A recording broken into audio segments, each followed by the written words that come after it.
Hey guys, welcome back to my channel. If you don't know who I am, my name is Monica, and today is gonna be all about packing up the kitchen, specifically plates and like kitchen appliances. The footage you're about to see was actually filmed 3 weeks ago before we went to Boston to look at houses. We're obviously back since then. If you haven't seen my last video, talked about how we got our offer accepted on our house.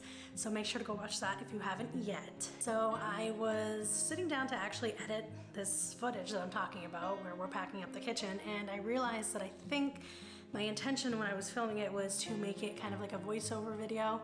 So you're just kind of watching what I'm doing, and then I was gonna go in later and just like watch it and do a little voiceover. And I forgot that I did that. So I went to go edit it, and there's just no words, like you don't even know what's going on. There's no introduction, anything like that. So that's what we're gonna do right now.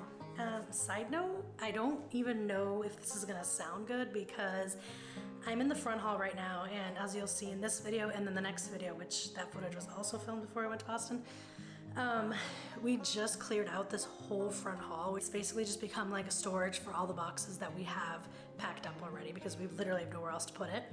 And this house is going on the rental market tomorrow, April 1st, and people are gonna be in and out walking through. So not only do we have to keep it clean for people, but we also have to pack, oh my gosh. So it's kind of a little overwhelming.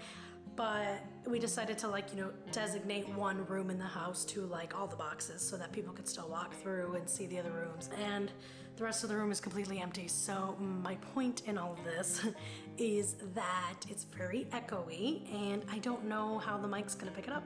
So I'm really sorry if this doesn't sound good because I probably should have done a test recording first, but I'm not going to. So this is what you're gonna get. Let's just hope it sounds good. So I went to Walmart and purchased this like dish packing set, which in hindsight was probably a little too expensive for what it comes with. And I actually found another method of, stacking and packing plates that I will share with you guys. But specifically this pack came with like pouches that you could just put the plates right in. So there are definitely cheaper ways to pack these plates than what you're seeing here and, with this dish set that I mentioned. However, it definitely is really helpful to have these pouches that the plates just go right into, and you know that they're gonna be secure and they fit perfectly in there. At first I was gonna take the pouches and actually cut them so that I could 2 styrofoamy like pads to like stack them on. But we decided that it would be the same thing if we just put a plate in one of the pouches and then put a plate just directly on top and just kind of overlapped and kept doing that. It would be the same thing as cutting it and we just wouldn't have to cut it. So that's what we're doing here.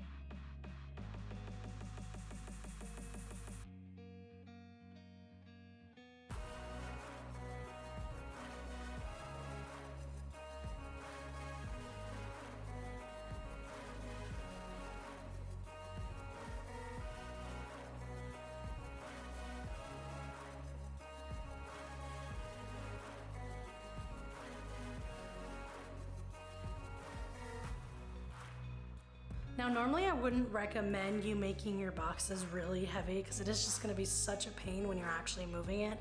However, Brennan insisted that he could move it, and we do have dollies. So we figured as long as we could just get it on the dollies, it's going in a pod anyway, and the pod is floor level, so it's just gonna get pushed right in.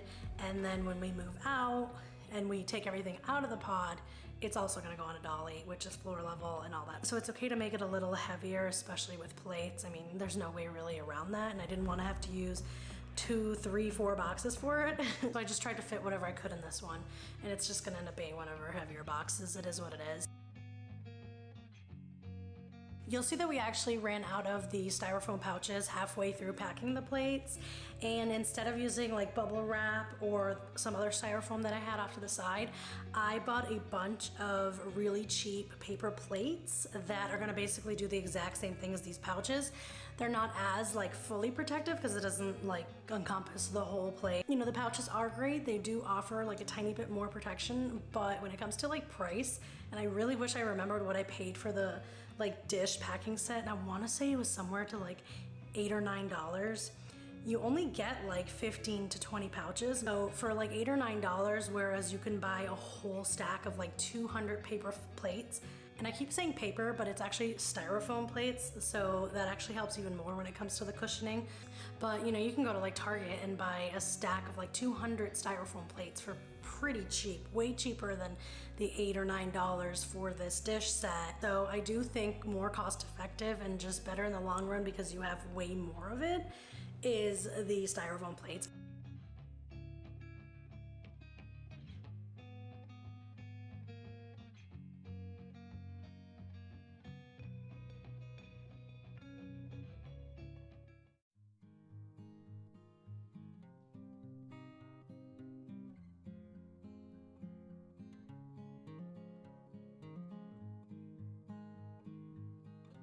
If you guys have been watching my videos for a couple of weeks now, you would know that we really started this moving process by decluttering whatever we could. And one of my first videos on the decluttering and moving was me cleaning out this front hall. Everything you're seeing me put in a box here was already put aside, and I knew it was all gonna go in one box, so this was a really easy, like 5-minute thing.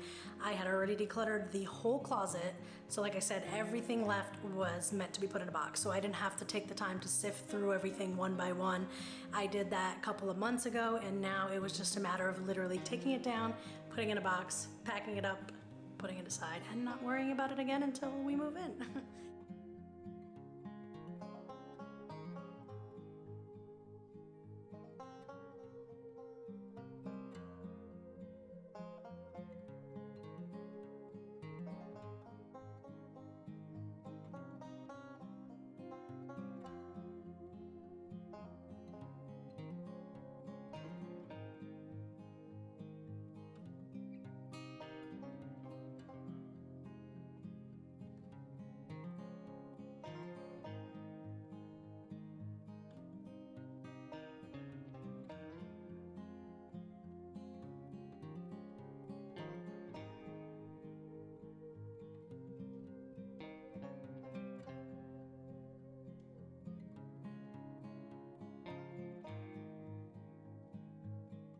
So what you're gonna see now was actually filmed, I think the next day. Obviously, as you can see, I'm wearing different clothes. I really wanted to just do as much as I could in the kitchen. We hadn't really decluttered the kitchen yet, other than throwing away a bunch of mugs and like cups and stuff, you know, a couple of months back. But other than that, I hadn't really touched the kitchen yet. So I wanted to start with like pots and pans, because I knew already that there were so many that we were gonna get rid of. Taking everything out of the cupboard that the pots and pans are in, which, oh my God, is an absolute disaster. Like, ever since I knew we were leaving this house, I did not even try to keep that cupboard organized. And it got pretty bad in the end, but we're gonna definitely find some methods of organization for lids and pots and pans in this new house, because oh my God, it was just so disorganized. But as I was saying, you know, there was a bunch of the pots and pans that I already knew we were gonna get rid of. The red ones that you're seeing were actually ones that Brennan brought from his old apartment before we were even living together. So we already knew that these are just old. We did not want to keep them, but we were just using them to get us through until we moved. These are either gonna get thrown out or donated if we can find somebody that's gonna take heavily used pots and pans. And then the teal ones were actually a set that I bought on Amazon Prime Day. And they were really cheap, and you know, they're really nice, and they got us through. So we're thinking of getting rid of most of these anyway. So I'm putting aside, you know, one big pot, one saucepan, one frying pan just to use for the next couple of weeks before we leave. But the rest I'm also gonna put in the get rid of or donate pile. So even though this cupboard was very disorganized and messy, I already knew that half of it was gonna go, so it actually wasn't that bad. I was thinking about cleaning the cupboard while it was empty. However, I think we're gonna save that for like the last couple of days when things are truly empty, and just kind of give it a full clean like that day before we leave. Since this is a rental, we do want our security deposit back, of course. We have no intention of not cleaning anything anyway, but we just want to make sure that everything's left in really good condition. So I want to do that kind of the day before, or a couple of days before we leave, just to make sure that everything is spick and span. So that's actually going to do it for this video. Thank you guys so much for watching. If you enjoyed this content, please give a thumbs up on the video and subscribe to the channel, and I will see you guys in the next video. Goodbye.